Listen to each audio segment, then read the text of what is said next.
Marketing ক্লাবের মূল উদ্যোক্তা দেবব্রত পালকে, ওনার মুখ থেকে সরাসরি শুনে নেবো। তার আগে যেটা করবো সেটা হচ্ছে সেরা কোভিড-19 পক্ষ থেকে যে সেরা সম্মান, যে বিশেষ সম্মান আছে ওনার হাতে তুলে দেবো। ধন্যবাদ।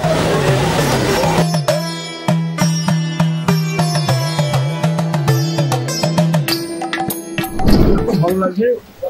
আর বিশেষ করে পাইনিয়ার অ্যাথলেটিক ক্লাব এবছর আমাদের ৫৩তম বর্ষে আমরা পদার্পণ করলাম এবং সারা বাংলার মানুষ তারা মুখিয়ে থাকেন যে পাইনিয়ার অ্যাথলেটিক ক্লাব আর তাদের দর্শনার্থীদের জন্য নতুন কি উপস্থাপিত করছে। তো এবছরের আমাদের মাইসোর প্যালেস, আপনারা জানেন কর্ণাটক রাজ্যের মাইসোর শহরের মাইসোর প্যালেস জগৎ বিখ্যাত একটি প্যালেস এবং 1897 সালে এটা শুরু হয়েছিল, আমরা যতদূর সম্ভব আমরা ইতিহাস পড়ে জেনেছি, এবং 1912 সালে এটা শেষ হয়। একজন ব্রিটিশ স্থপতি তার তত্ত্বাবধানে এটা হয়েছিল এবং ওয়েদারা সাম্রাজ্যের শ্রেষ্ঠ নিদর্শন এটা। এবং যেটা এই মাইসোর প্যালেসের বৈশিষ্ট্য, যে মাইসোর প্যালেসটা দেখবেন আপনারা একটু ভালো করে পর্যবেক্ষণ করেন, তারা দেখবেন যে হিন্দু, মুসলিম এবং শিখ এবং খ্রিস্টান সব কিছু মিলিয়েই কিন্তু মাইসোর প্যালেসটা হয়েছে।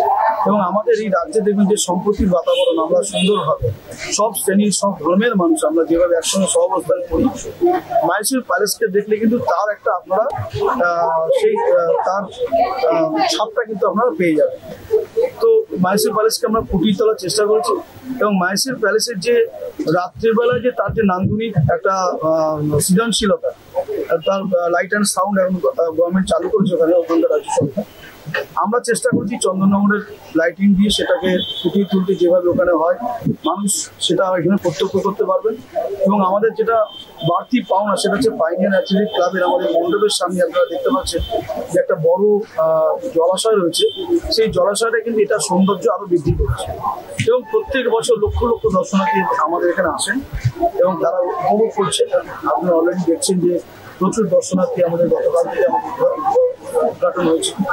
আমাদের বিধানসভার মাননীয় স্পিকার তিনি তার হাত ধরে এবং সাংসদ ডক্টর কাকুলি উপস্থিত ছিলেন এবং পরবর্তীতে আরেকজন সমাজসেবী কার্তিক বন্দ্যোপাধ্যায় তিনি পরিচালন করেছেন। তো একটা সুন্দর পরিবেশে কিন্তু আমাদের এই অনুষ্ঠান আমাদের শুরু হয়ে গেছে, চলছে। প্রথমে দর্শনার্থীরা তারা দর্শন করছে। ঠিক তাই, যেমন আপনারা শুনলেন, ইতিমধ্যে আমরা দেখতে পাচ্ছি দূর দূরান্ত থেকে দর্শনার্থীরা চলে এসেছে। আগামীকাল এরকমই ভিড় থাকবে আমরা আশা করছি। কালী পুজো থেকে মাইসোর প্যালেসে জমে উঠেছে মানুষের ভিড়ে।